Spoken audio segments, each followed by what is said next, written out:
And we're back to planning my mom's first trip to Walt Disney World coming in December. Today, we're going to hit Magic Kingdom. Let's go.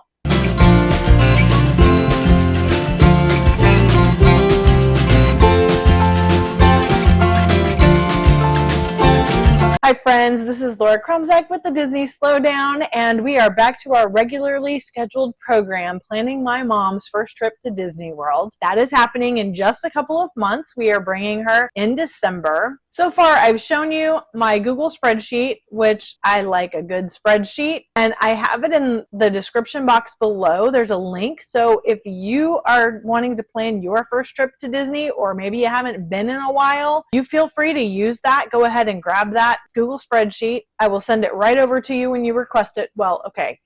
I will send it over as quickly as I can. We are actually in hurricane watch right now. We are waiting for Milton to hit land.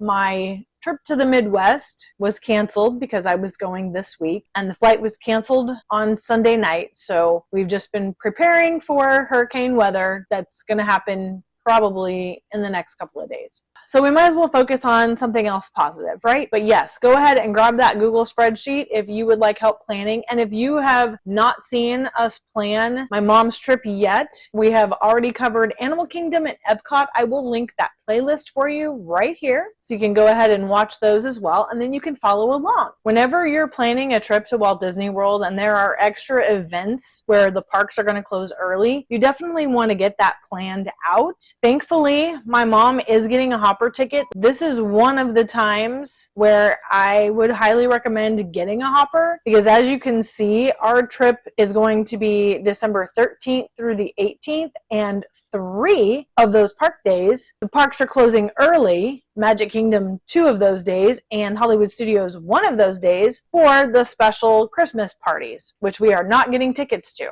So we are going to take full advantage of the hopper tickets, and we're going to be bouncing in and out of Magic Kingdom probably 3, maybe even 4 of those days. Now, if you've been around here for any amount of time, you know that we are probably going to start in Epcot every single day of our trip so that we can ride Guardians. We will get in that 7 a.m. queue. We'll go scan in to Epcot. Hopefully we'll have an early boarding group, ride Guardians, and then we can hop out to either Hollywood Studios or Magic Kingdom. Those are great days to actually go to those parks, because the people who have only got 1 park per day, they are not going to waste their full day ticket on a park that's only going to be open until 6 p.m. because they want the parade and they want the nighttime spectacular. And I totally understand that. But since Samara and I have annual passes and my mom's tickets are the military tickets, they come automatically with a hopper, we're going for it. And it's nice that Epcot's not going to be closing early, and it is only a monorail ride away or a Skyliner ride away from Hollywood Studios. It's nice that it's right in the middle. Most of the rides that are at Magic Kingdom, my mom can ride, and she may actually be interested in riding. I definitely want her to see the Laugh Floor over in Tomorrowland. I would love to go meet the characters in Storybook Circus, and maybe in the back at Fantasyland, Ariel and Belle, possibly meet the princesses behind the castle. Cinderella is my mom's favorite princess, so that would be fun. And of course, we're going to try to pull the sword out of the stone. I mean, who knows? Maybe we can be king for a day. That was actually one of the first reels that I did, my kids trying to pull the sword out of the stone. If you didn't see that, it's really comical. I'll link that here for you. And of course, we're going to ride Haunted Mansion and Pirates of the Caribbean. Like, that's just a given.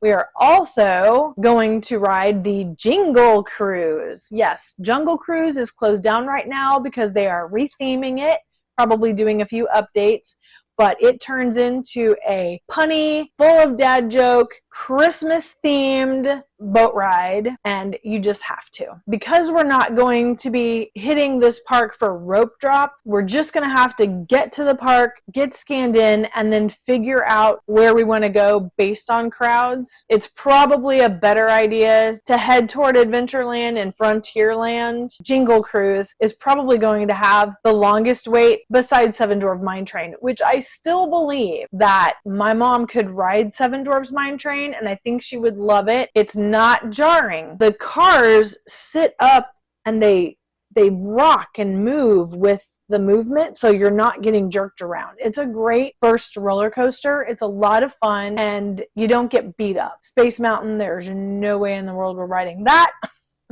And we're not going to ride Thunder Mountain either. Our time in Magic Kingdom is pretty much going to be just whatever my mom wants to see, because this is going to be her nostalgia. Let's talk about the food. Most of your food in Magic Kingdom is kind of basic, really. Okay, I don't eat fish, so Columbia Harbor House, I've heard good things about it. But you know, your burger, your fries, your chickens, you're not going to find a whole lot of variety at Magic Kingdom compared to the other parks. There are options of gluten-free that we can eat around the park. They do have your gluten-free chicken strips, or they'll have a gluten-free hamburger bun. Now, the menus do tend to change, and right now we're wrapping up Halloween season. I expect new offerings to be coming in November to carry us through the holiday season. We will be bringing some of our own protein snacks, and since we are hopping between parks, we may end up just eating at Epcot most of the time. And I'm totally fine with that. I'm really excited to find out what their holiday menu is going to be for Festival of the Holidays. I'm just waiting. I cannot wait. But we do know that in a pinch, we can always grab something edible at Magic Kingdom. I will say that it's a little difficult to plan a Christmas visit right now during the Halloween season, because if you go to the app and you're looking for entertainment to find out like, oh, when is the parade? Well, you're going to pull up all of the trick-or-treating options and the special character meet and greets for the Not So Scary Halloween party. Here's another tip. Because party guests can get in as early as 4, we probably want to be leaving between 4 and 5, because that's when the crowd is really going to hit, unless we're in line for the last ride before the lines get really long. I mean, when we went to Not So Scary, we did attempt to get in line for Seven Dwarfs Mine Train, and it was only a 20-minute wait. Then we got rained out, but that's okay. But that's what the strategy is going to be for almost everybody who has a party ticket. They're going to get in at 4 o'clock, they're going to get their wristbands, and then they're going to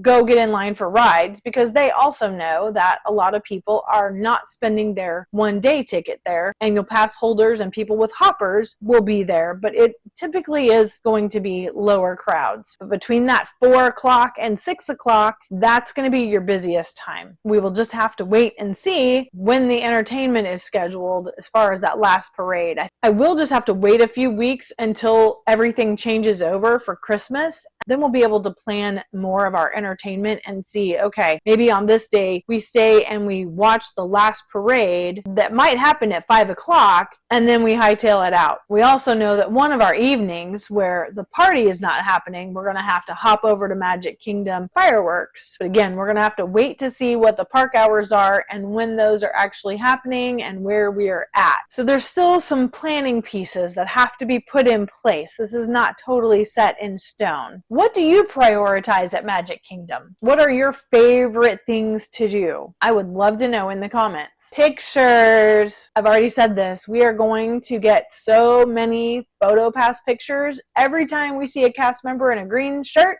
we're getting pictures. And of course, all the classic characters. I think Mom would have a great time getting pictures with Mickey and Minnie, and we might even find other classics roaming around like Mary Poppins. And of course, I think Cinderella is going to be on the top of our list because that is her favorite princess.